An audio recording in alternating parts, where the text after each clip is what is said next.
Josh, obviously you've just finished training. We're just walking back to the hotel now. Pre-season's been going well for you, hasn't it? Yeah, couple of goals in the games, tough sessions, put together by the gaffer and staff. But yeah, it's been good. Good group of lads as well. So yeah. Yeah, obviously the gaffer came in the summer. What was your reaction to David Gray being appointed? I think I said this last week. I was obviously buzzing. We've got a really good connection, me and the gaffer. But yeah, I was delighted when I found out. Yeah, talk to us about that connection then, because obviously I know he's kind of been quite a big fan of yours as you've progressed through the academy. Yeah, I think he's someone like, he's always stuck his neck out in the line for me when there's been that injury or a position he's filled. He's always put my name forward to the managers that have been there in the past. I've played with him. I'm now working under him, and he's been the coach for a while before. So, like I said, it's a really good connection we've got, and we know the qualities that each other have. What's that like for you when, obviously, he gets the top job, and you know that he's got all this trust and belief in you and what you can do out there on the pitch? Yeah, it's a good feeling that you know that the manager believes in you, but ultimately you've got to put that trust into him, which I think he does with me, but now I need to repay him and with performances on the pitch.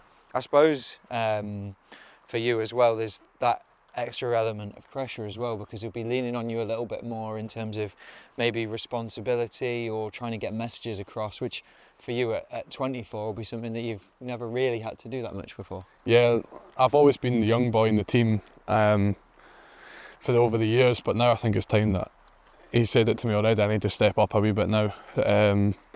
He's going to put a bit of leadership on me. He gave me the captain's armband against Edinburgh City and told me to lead the boys out. But yeah, like you said there, he's going to lean on me a bit more, which I'm going to take on as full as I can. Make you feel old now?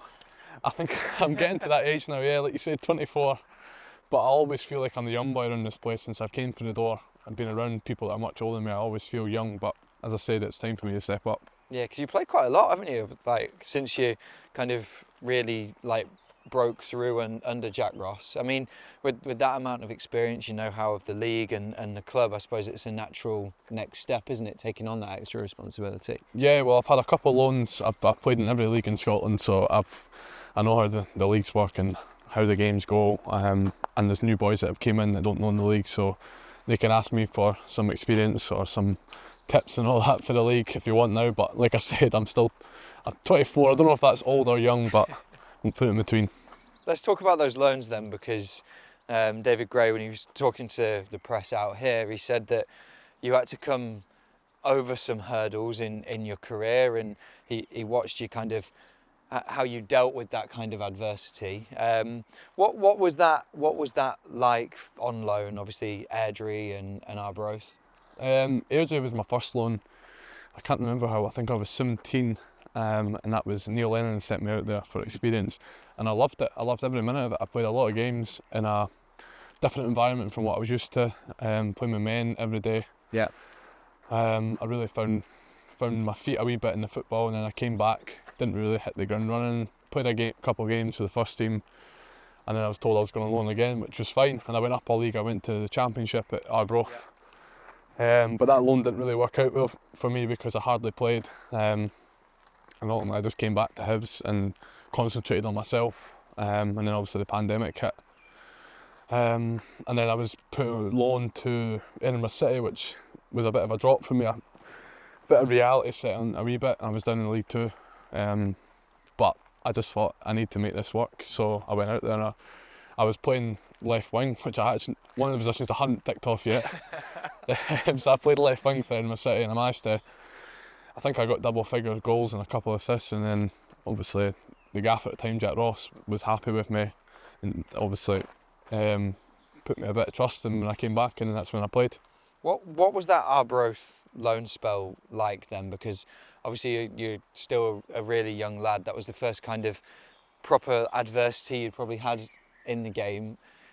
How did you get over that experience or deal with that experience, and then how do you think that's actually helped you now for the rest of your career? It was tough. It was a different culture of football from what I've experienced being at Hibs, like a team that plays quite a lot of football. Arbroath had a set mind of their own style of play, which has worked over the years, and I had to adapt it, and I didn't adapt it at the time, and I didn't play, and that was simple as that. And it was hard because I was knowing I was going to the games and not going to play.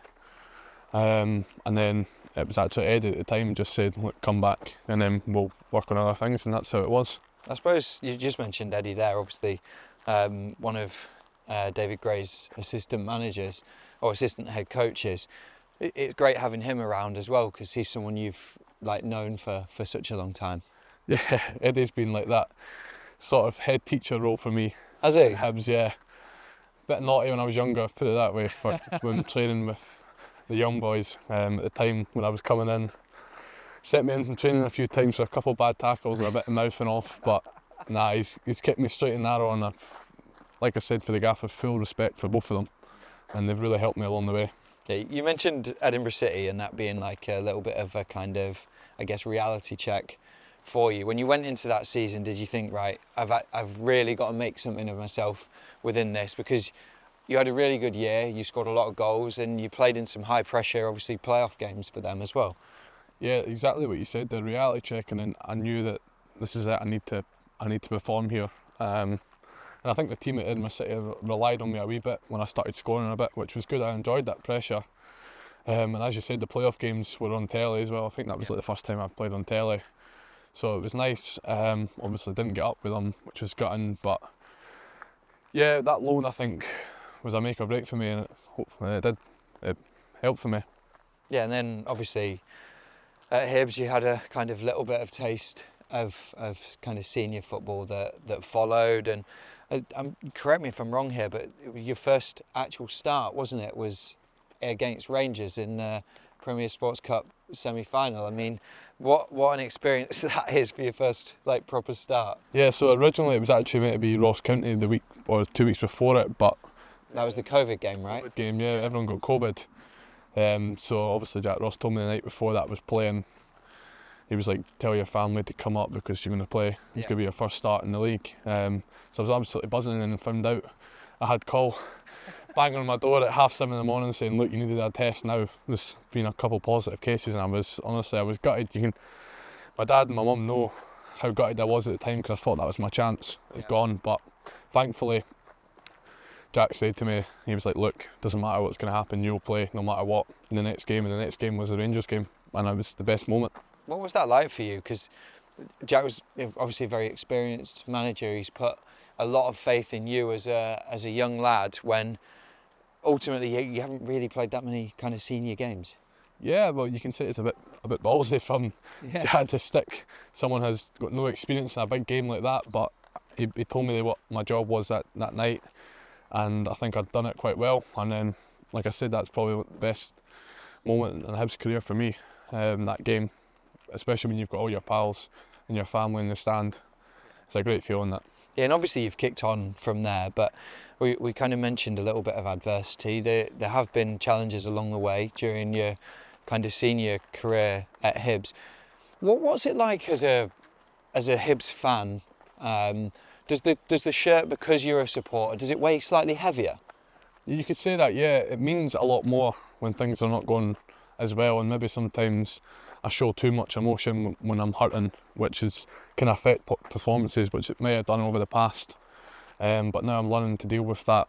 How do you learn to deal with that? Is that experience? Is that talking to the likes of Paul Hanlon when he was here, for example? How do you learn to control that emotion and take the fan away? Exactly that, just leaning on people for that leadership. Like you said, Paul's a fan, Hibs fan, massive fan, he knows exactly how it is.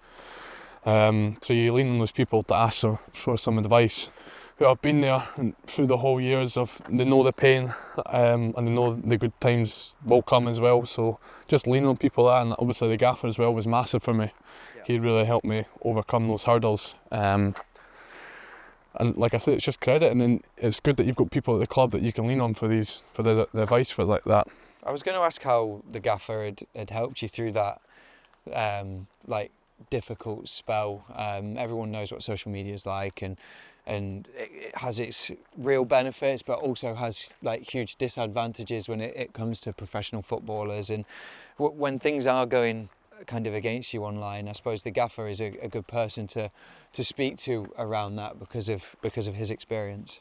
Yeah, like all that matters ultimately is what the manager's saying, and you've just got to take that in fully. And if you take that in, the good days will come for you. As I've said, that if you listen to the advice, it's the best thing for you.